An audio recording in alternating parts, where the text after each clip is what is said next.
قرآن مجید فرقان حمید کا ایک فرمان ہے، وہ سنتے چلے، کیونکہ یہ کوئی جنگی ماحول بنا ہوا ہے نا، ہمارا دشمن جو ہے وہ بڑا اپنا زور دکھا رہا ہے۔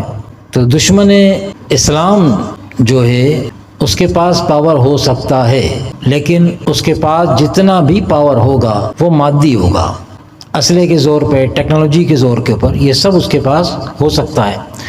دنیا کے معاملات مادی حوالے سے، اس ذرائع کی دنیا کے حوالے سے ہونا اس کا ضروری بھی ہے، مگر مسلمان کے مد مقابل جو اس کا دشمن ہے وہ کافر ہے۔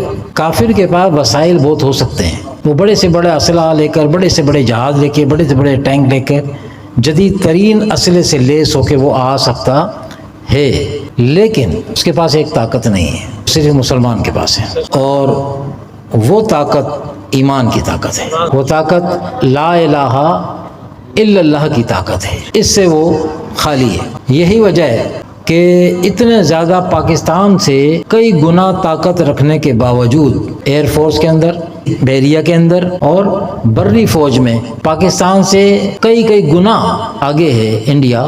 وہ پاکستان سے ہر فیلڈ میں اسلحے کے زور پہ بھی اور تعداد کے اس میں بھی وہ بہت آگے ہے، اس کے باوجود بھی اس کے دل میں خوف ہے۔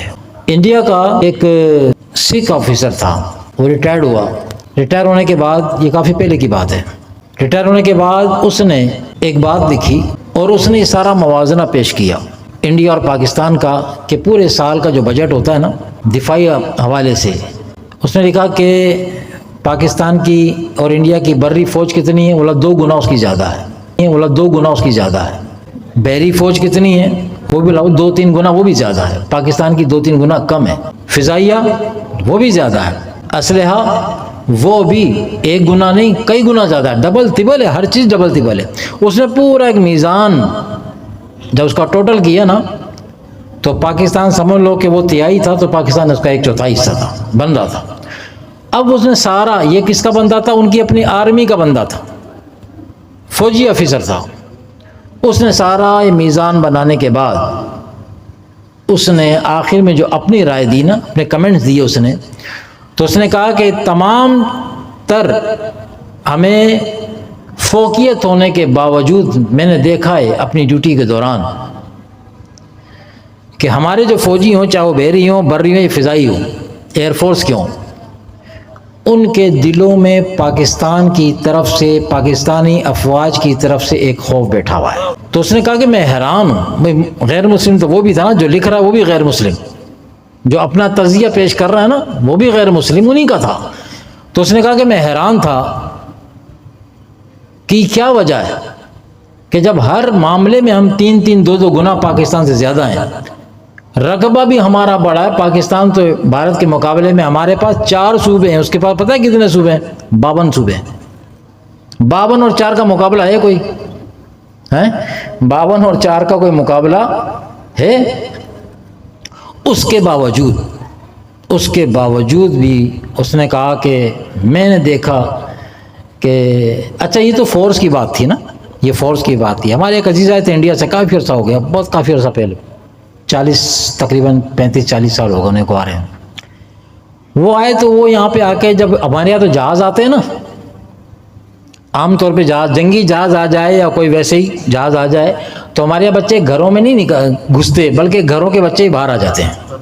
جنگی جہاز بھی آ جائے نا، وہ کتنا ہی نیچے آ جائے، لیکن ہمارے بچے گھروں میں سے بھی نکل کے دیکھنے کے لیے باہر آ کے اور شور کرتے ہیں اس کو دیکھ کے، بجائے ڈرنے کے۔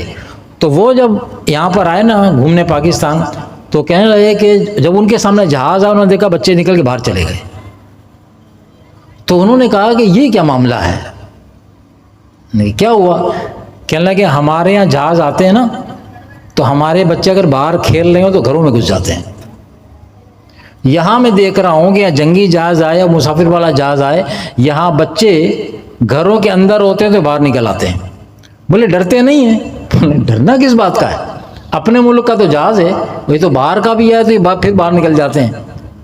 تو ایک عجیب سا ایک ان کے اندر جو خوف بیٹھا ہوا ہے، اللہ نے ان کے دلوں میں خوف بٹھایا ہوا ہے، ہم نے تھوڑی ہمت دکھانی ہے۔ تو اس نے لکھا، سکھ کمانڈر نے لکھا کہ میں اس نتیجے پر پہنچا کہ جب ہر چیز میں ہم ڈبل تبل ہیں تو پھر کیا وجہ ہے کہ جب پاکستان سے جنگ کی بات آتی ہے تو ہمارے فوجی کانپنے لگتے ہیں، ان کی ٹانگیں کانپنے لگتی ہیں؟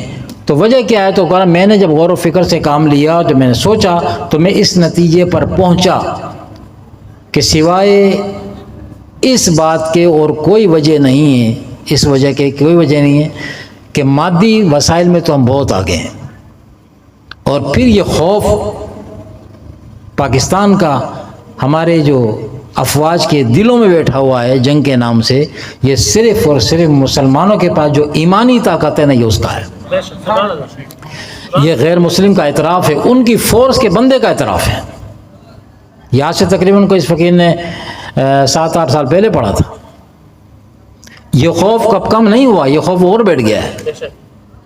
خوف کم نہیں، مسلمان کم تھوڑی ہوا، مسلمان تو بڑھ رہے ہیں۔ جب کلمہ پڑھنے والے بڑھ رہے ہیں تو خوف ادھر بڑھتا چلا جا رہا ہے۔ تو یہ فقیر جو آپ سے کہہ رہا ہے کہ پروردگار عالم ان کے دلوں میں خوف بڑھاتا چلا جا رہا ہے۔ ابھی فقیر قرآن شریف کی ایک مختصر سی صورت، اس کا صرف ترجمہ آپ سنیں کہ قدرت نے کام پکا کیا ہوا ہے، ان کے اندر کیا چلتا ہے قدرت نے وہ بھی نکال کے باہر رکھ دیا ہے۔ تو ہمیں ان سے خوفزدہ ہونے کی ضرورت نہیں، اور نہ ہیں الحمدللہ۔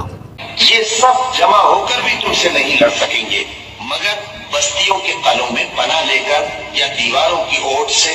ان کے آپس میں بھی بڑی لڑائی رہتی ہے، تم خیال کرتے ہو کہ یہ اکٹھے ہیں، حالانکہ ان کے دل پھٹے ہوئے ہیں۔ یہ اس لیے کہ یہ بے عقل لوگ ہیں۔ ان کا حال ان لوگوں کا سا ہے جو ان سے کچھ ہی بیشتر اپنے کرتوت کی سزا کا مزہ چکھ چکے ہیں۔ بات یہ بڑی مختصر ہے، لیکن قرآن مختصر بات کرتا ہے، جامع کرتا ہے۔ اللہ نے بنیادی چیزیں گنوائی ان کے دل پھٹے ہوئے ہیں، یہ وہی چیز ہے، خوف زدہ ہیں اتنے مالی وسائل ہونے کے بعد۔ اچھا پھر فرمایا کہ لڑ کے سکتے ہیں، وہ لڑ کے سکتے ہیں۔ اللہ اشارہ دے رہا ہے کہ وہ تم سے اگر لڑ سکتے ہیں تو کیسے کہ قلعوں کے اندر بند ہو گئے، یا کسی کی اوٹ میں جا کے، کسی دیوار کی اوٹ میں سامنے کھلم کھلا کے میدان میں لڑنے کی ان میں ہمت طاقت نہیں ہے۔ آ بھی جائیں گے تو مارے جائیں گے، بشرطے کہ ہمارے قدم مضبوط ہو، ہمارا یقین جیسا کہ اللہ کی ذات پہ ہونا چاہیے